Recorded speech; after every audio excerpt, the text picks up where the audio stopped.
What is vibing? This is Vish, and today I'll be responding to Sadhguru's video on the Farm Bill, good or bad for India. I'm a meditation coach and have guided hundreds of people on their meditation journeys. If you have any questions as to how to start or want a one-on-one session with me, either comment down below or message me on Instagram at VishVibes. Sadhguru is a yogi, mystic, and visionary who is enlightening the world.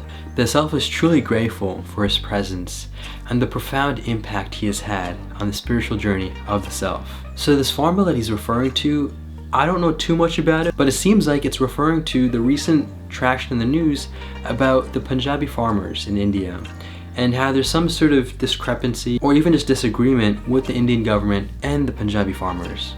The Self, to be honest, still has to look more into this issue and seeing what is happening.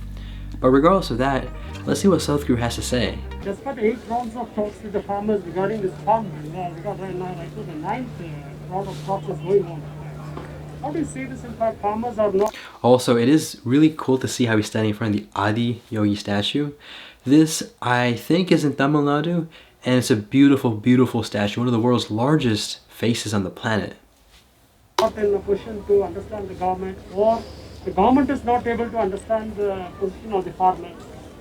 The farmers are planning for a massive rally, tractor rally on 26th January. I do not know exactly what is it that is really upsetting the farmers of Punjab and Haryana. The policy doesn't seem to disturb the farming community here. I've spoken to many of them, they don't feel that way.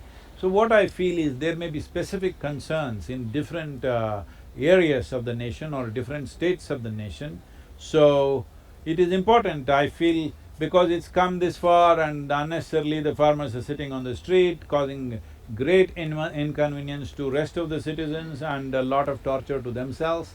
And the government is also not able to function properly because of these protests going on endlessly. So I think it is best that that these laws are made as a recommendation for the nation and every state. It is best that they try to explain to the state leadership what is the significance of these laws, what sort of investment it will bring into the states, what kind of development and infrastructure will happen, the cold chains and the value addition infrastructure that could come out of this. And if the states wants to regulate, if they have fear of corporations or corporates taking over agriculture, the states can have amendments to control those aspects. In each state the concerns may be different because the agriculture itself is different. So I feel that would be the way forward, but right now it's unfortunate that so many people are unnecessarily suffering. I feel it's a large-scale misunderstanding. I'm not saying on any one party, I think somewhere they didn't read it right and these people didn't understand what they're saying. And now Supreme Court has entered and unfortunately we are kind of making all major institutions which matter for this nation kind of insignificant with this kind of debates and discussions going on everywhere and everybody having a pot shot at it. I feel it's time that the government makes this law into a recommendation and every state can make their own amendments as they want, consulting their farmers according to their requirements. I see this as a way forward. Wow, that was a beautiful response by Sadhguru on a very political question. It is interesting to see how politics and spirituality can connect. If spirituality was present in politics, which usually tends to be driven by a lot of unconscious behavior and desires, the politics would be a lot more conscious and things would work out more for people. Now again, to emphasize the Self's knowledge about what is happening, there isn't much, to be honest, because the Self doesn't know much about it, and so we'll have to look more into it before I even comment on the actual issue itself, and there's no point even providing an opinion on something the Self doesn't know much about. However, observing his response from the spiritual sense, it is really nice to see that he is providing more of a general overview of care for both the government and the people. He probably has a much better understanding of what's happening, and it's a very fundamental thing that we must understand. Farmers and farming are very crucial to this planet. Farmers are literally the backbones for us and this piece of body that we have. This that we call the body, as Sadhguru refers to is really just an accumulation of food that we eat. Without the food we eat, we wouldn't be here and we wouldn't be growing. And the food that we eat comes directly from the farmers. They're the ones who are super important and are the backbones of this economy. Yes, there has been a lot of emphasis and growth in technology, and it has brought about a lot of change and advancement. However, we shouldn't forget the basic roots of how we came to be and how we are, even to this day, still able to be. And that is a huge part of farming. So after mentioning that gratitude with farming, it is neat to see how he gave that recommendation to making these laws not forced, but making them recommended.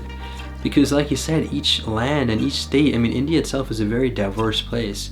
Every 15 minutes that you drive, you will come across a new food and even a new dialect. And because of that, one universal law will probably not be as effective and conducive to the local needs. That is why I very much am in line with what Sadhguru recommends with the recommendation. The Self also very much appreciates Sadhguru getting involved with these political and global affairs. He could have just been a guru who was meditating in the mountain and all blissed out and doing nothing for the world. But no, not only is he fulfilling the spiritual needs of his body and mind and energies, he's also helping to provide and share this with the world.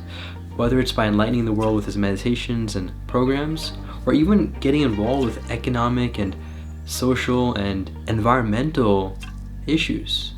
He had a bunch of beautiful events like the Rally of the Rivers and another one where he planted so many trees.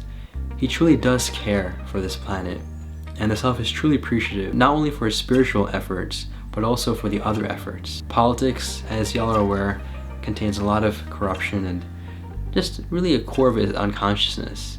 So it would be really neat to see if spirituality and politics could converge. And just to emphasize, spirituality is a bit different than religion, because there have for sure been lots of merging of religion with governments, and that's what you call a theocracy.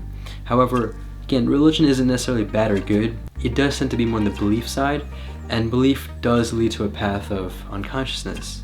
And that is why following a path of seeking or spirituality and combining that with politics could lead to a very interesting and maybe even conscious country and place, and eventually conscious planet, or as Eckhart calls it, the New Earth. Thank you so much for watching this response to Sadhguru's video on the farming in India, on whether it's good or bad. Take it joyfully, make it a great day, and stay conscious.